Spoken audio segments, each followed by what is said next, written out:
Some days I don't need noise, just a warm drink, a quiet corner, and the company of a good book. In these pages, I pause. In these words, I breathe. There's no rush here, only stillness.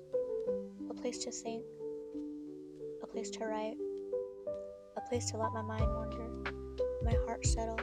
This isn't just a reading habit, it's a ritual, sacred and slow, a love letter to the quiet. Welcome to the reading room. Hello and welcome back to the reading room. I'm going to be sharing my 2026 reading goals, not just what I want to read, but how I want reading to feel this year. I want to prioritize slow and intentional reading rather than how many books can I get in like a day or a month or whatever. Now, reading this past year for me was like little to non-existent. I started many audiobooks, never finished them. I started many books, never finished them because I didn't want to sit down and read. It stopped being a habit and started being more of a chore. However, this year I read like four books, and like only one of those was an actual book. The other was the Bible, which is good, but not what my goal was. However, I did realize that I like audiobooks a little bit more. I read mainly on my phone as well, so I'm trying to cater more to that rather than forcing myself to read physical books. I love physical books, but I don't always have the time or the attention span to really read them. I mainly just want reading to be something I savor and not something I rush through to get on with the next one. However, some of my goals for this next year is reading with presence.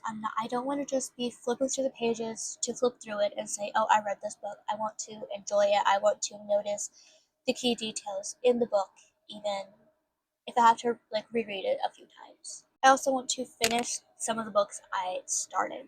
To reread some of my favorite books if needed to get me back in the groove of reading, because reading is a acquired taste, but it's also a habit that is needed to build intelligence as well. I also want to let reading support my mental and spiritual health, and this is going to look like reading mental health books and the Bible as well, obviously, but it's also going to be doing it with both of those in mind. As far as books I want to read this year, I don't exactly have a list like that because I don't work like that. I don't like books like that. I do, however, want to expand my genre with reading and writing.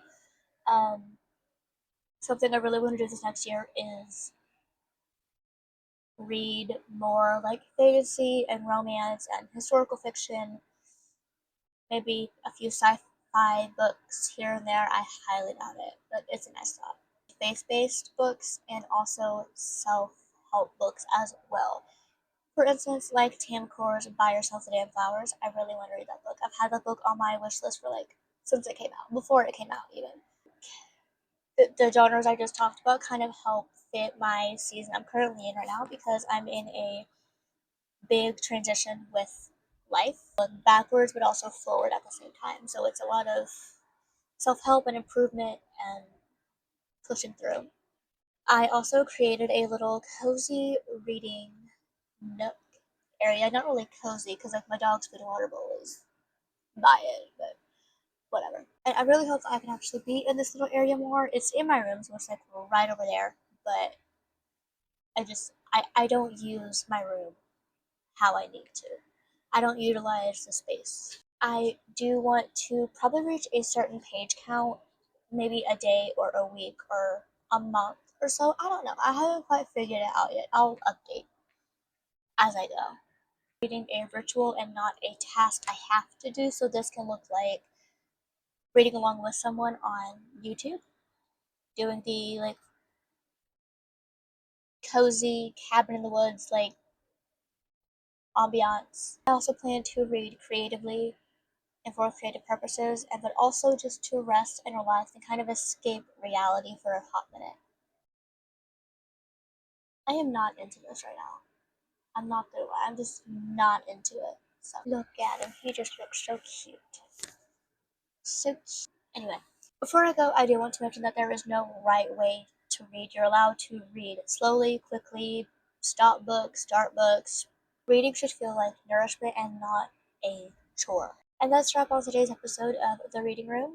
Let me know down below what's one reading intention you're setting for the new year of 2026. I'd love to know.